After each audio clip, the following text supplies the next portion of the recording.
What in the world happened to women's MMA? We are now halfway through the year, and we have finally seen one single title fight booked on UFC 330, which is happening in the middle of August. That is 2/3 of the way through the year. And as for women's flyweight and women's bantamweight, who knows what's going on there? Kayla Harrison had to pull out from her fight with Amanda Nunes to get surgery and has been missing for half a year since. And with Valentina Shevchenko and Weili Zhang, well, both of them have been gone for 7 months, but frankly, after the fight, in quotation marks, we saw between those two at UFC 322, do we even want to see them fight again? I mean, sure, maybe Weili might be fun back down at strawweight, but seriously, Valentina hasn't had a semi-fun fight since she had that draw with Alexa Grasso in 2023. After entering the Paramount era of the UFC, it seems like women's MMA has been undergoing a slow and quiet death. The most hyped up card in the history of the sport, the UFC White House card, had 0 women's fights on there. The vast majority of women's MMA fights have been happening at the Apex, and when they are booked for arena shows, it's for cards like UFC Winnipeg in Canada, where they had 3 women's MMA fights on the card because all of those fights featured Canadian women. And frankly, the reason why women's MMA isn't getting a push from the UFC anymore is because it is stale.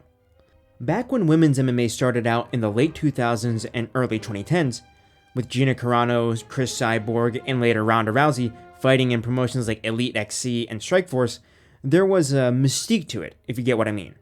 A glimmer of hope that we might eventually see the women's divisions catch up to the men's.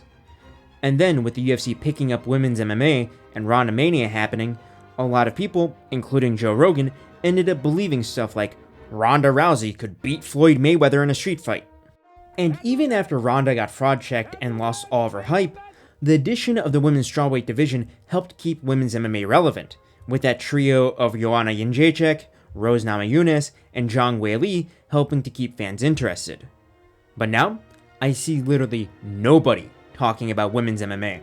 Seriously, I don't see a single content creator talking about WMMA unless it's to trash it. So what has caused this fall in grace for the women's side of the sport? And what can be done to fix it? Well, in this video, we will be going through all of that and more. And yes, I did make a video like this in the past, but a lot of stuff has changed in a year, including my own personal opinions and thought processes, so I hope you enjoy this. So starting with the problems with women's MMA, let's talk about the inactivity and the age of the top athletes in those divisions. Starting with the most understandable one, Kayla Harrison joined the UFC in 2024 and has fought a total of 3 times since. Her last fight was in June of 2025, where she won the women's bantamweight title. So as of the time of me making this video, she has now officially been out for an entire year. And I have to say that this is truly unfortunate, because Kayla Harrison versus Amanda Nunes was one of those few women's MMA fights that the fans were genuinely hyped for. The fight had genuine legacy on the line for Kayla and Amanda, as due to Kayla's Olympic gold medal in judo and Amanda's consensus status as the greatest female fighter in UFC history. This fight wouldn't just be for the belt, but for the status of greatest women's combat sports athlete in history. And Kayla and Amanda even faced off in the cage after Kayla won the belt, giving the fight some genuine tension. But now, I'm sure that 90% of the fanbase has forgotten that that actually happened, and the hype has just died off. And furthermore, Kayla is now 35 years old, and in addition to still being single and ready to mingle, that weight cut to bantamweight is not getting any easier. Kayla Harrison is by all means a natural featherweight. When the UFC took a midweek check in weight for the bantamweights on UFC 316, she weighed more than every single male bantamweight by about 2 pounds. And honestly, Kayla versus Amanda shouldn't even be contested at bantamweight for the title. It should be booked up at 145 for the sake of Kayla's health, as the fact that it's a title fight matters much less than the fact that it's a fight between Kayla and Amanda, if that makes sense. And speaking of Amanda Nunes, she too is 38 years old. And while Amanda is very clearly past her prime, if she were to come back and KO Kayla Harrison to win the title, she would still probably beat every single other woman in that division, if it can even be called a division at this point. I guess there's a chance that Yazalin Edwards or Ailin Perez could get it done against Amanda, since MMA is a sport where anything can happen, but the chances are nonetheless very slim. And even then, I'm pretty sure that most of you watching didn't even know who Yazelin Edwards was until I brought her up in this video, and she's the #1 contender at women's bantamweight and a decently exciting fighter. And as for Ailin Perez, I think she's most well known for having her rear end smacked around by Merab, and for having an OnlyFans. And now moving down to women's flyweight, we have another 38-year-old in Valentina Shevchenko ruling over the division with an iron grip. And she is doing it in the worst way possible, with her current 3-fight win streak all being absolute snoozers, where she either lays on her opponent for 5 straight rounds or tepidly outpoints them with a southpaw jab and kicks. Seriously, if Shevchenko were a male fighter, the fanbase would be calling for her head by now. The only reason why she doesn't get the hate that someone like Jailton Almeida or Michael Venom Page did is because people literally don't care enough. And if Shevchenko is able to smudge her way through Natalia Silva, who is not only a decently entertaining striker but also somewhat attractive, then the flyweight division is going to be doomed for the next 2 years at the very minimum, since Dakota Ducheva recently renewed her deal with the PFL and won't be in the UFC for the foreseeable future. And as for women's strawweight, which is the only division that has a title fight booked, well, I first have to say that there is frankly no way that Mackenzie Dern and Jillian Robertson are the 2 best fighters in that division. Dern is only on a 3-fight win streak, and before those wins she was on a 2-fight losing streak, including a TKO loss to Jessica Andrade where she looked like she had never stepped foot in a boxing class before. And while Jillian Robertson might deserve this title shot based on the win streak she's on, why is she fighting for the title before Zhang Weili when Weili is still ranked at strawweight? I mean, I guess there's a chance that Weili might just be permanently moving up to flyweight, but if she is, then get her booked. She is also 36 years old and will be turning 37 this year, and she's running out of time. Weili won't be around for much longer, and once she's out, the strawweight division is really going to be left with, well, not much. The current crop of women's strawweights just aren't like Joanna, Rose, Jessica Andrade in her prime, and Weili. You know, violent strikers who get into brawls and are constantly trading the belt by knocking each other out.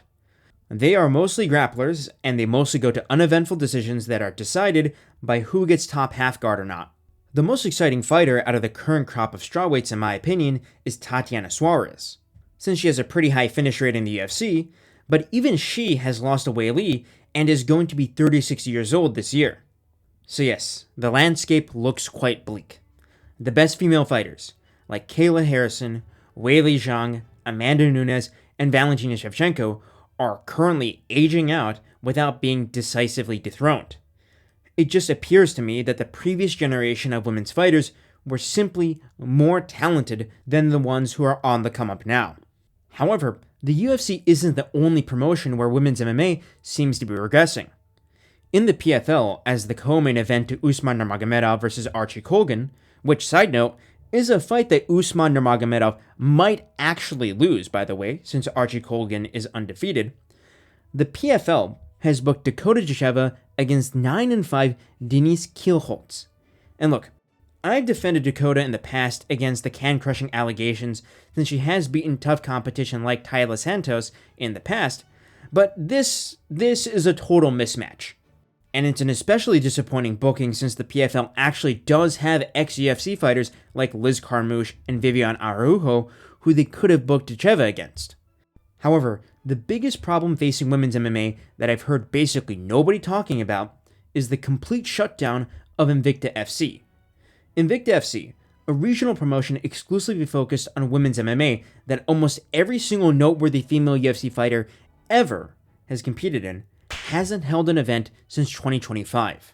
They still seem to technically exist since their Instagram and Twitter are still active, but the fact that they haven't held a fight card for over a year is just a terrible sign.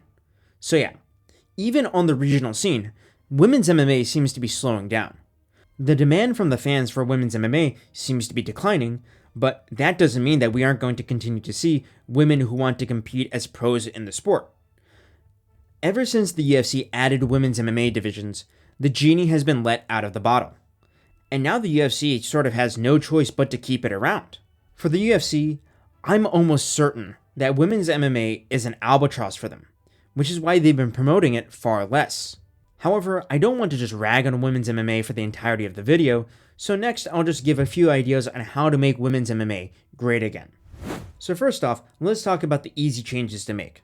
And the easiest one of those is, as I said earlier, get Kayla Harrison versus Amanda Nunes booked up at 145 pounds. And if you need to book that fight for a belt, just make a female version of the BMF belt and book it for that, since the actual legacy on the line for Kayla Harrison and Amanda Nunes isn't about the belt, but who gets to claim to be the greatest female combat sports athlete of all time. There's no point in making Kayla Harrison not only take years off of her life, but also risk the fight not happening by making her cut to bantamweight. So yes, Ali Abdelaziz, please use your connections and get the fight booked for your client at featherweight. And in the meantime, I would say the UFC should just gradually phase out women's bantamweight. Of course, they can't cut everybody who is signed to the division, but just do what they did with women's featherweight, but on a greater scale. Don't book any title fights, and don't sign any new fighters. There simply isn't enough talent at women's bantamweight on this planet to sustain a division, so just shut it down. And now, moving on to a more radical set of changes that should be made, I first have to point out one of the factors that differentiates women's MMA from its male counterpart, and that is how women's MMA is vastly more reliant on having big stars at the top than the male divisions.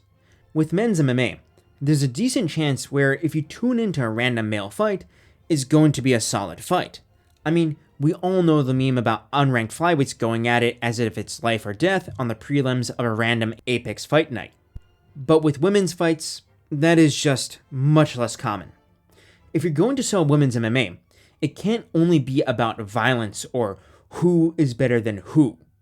A large part of the appeal has to be the personality, and I'm going to be blunt here, the physical appearance of the fighter. And this is proven by the presence that fighters like Ronda Rousey and Joanna Jędrzejczyk had. They weren't just entertaining, but they were also decent looking and had bold personalities. Even Alexa Grasso became quite popular while she was champion because of the whole Alexa Grasso feet pics meme. So if the UFC wants to make women's MMA more popular, they can't keep marketing them like they do the men. And while I'm going to have to brace myself for the comments I'm going to get for this, but let's take a look at how Rizin promotes women's MMA. And before you get on my case for glazing Rizin again here, you need to take into account that since Rizin doesn't have basically infinite resources like the UFC does, they wouldn't do women's MMA if it weren't profitable. Recently, Rizin held a press conference regarding their women's super atomweight division, and if you look at the aesthetic of the graphic they put out, you would see that it is, well, actually feminine. And then at the actual press conference, they had bouquets of flowers decorating the place, and most of the fighters showed up in dresses, and even the belt is pink as opposed to black. Like, wow, Rizin is so sexist for actually marketing women in traditionally feminine ways. But hey, this actually does sell, because if it didn't work, Rizin wouldn't do it. And before you say that this only works because it's in Japan, just remember that there's a female athlete who goes viral on Twitter every month at this point for acting in slightly feminine ways. And the UFC could genuinely learn something from this. Instead of marketing their women's divisions in the exact same way that they do the male ones, highlight their femininity. If you only make the storytelling of women's MMA about this Brazilian lesbian can beat up that other Brazilian lesbian, then there's no point to watching women's MMA, because most fans would much rather watch two Brazilian men fight instead of two Brazilian lesbians. In terms of actual violence, skill, and competitiveness, women's MMA will never surpass its male counterpart. But by highlighting the women in women's MMA instead of trying to downplay it, you can qualitatively differentiate it from men's MMA. Granted, fighting is naturally a very masculine sport, but that's precisely why highlighting the femininity of female fighters can be much more important. If the focus of women's MMA is solely on the fight itself, as it is right now in the UFC, fans are going to ignore it because the men are faster, stronger, more skilled, and overall more brutal. But by encouraging female fighters to show off their feminine side a bit more, that could perhaps make women's MMA more appealing in its own niche way. To give you some examples of what the UFC could do, Instead of just letting them go and do it on their own, go and film Zhang Weili and Joanna Jędrzejczyk make dumplings together. Go and film Kayla Harrison talking about her dating life. I'm sure she'd be pretty open to talking about it since she's very straightforward with it on social media. The UFC should go out of their way to highlight the womanly part of women's MMA, because without that qualitative difference, it just becomes an inferior version of men's. But anyways, just a quick ramble on this often undercovered side of the sport. Thanks for listening and goodbye.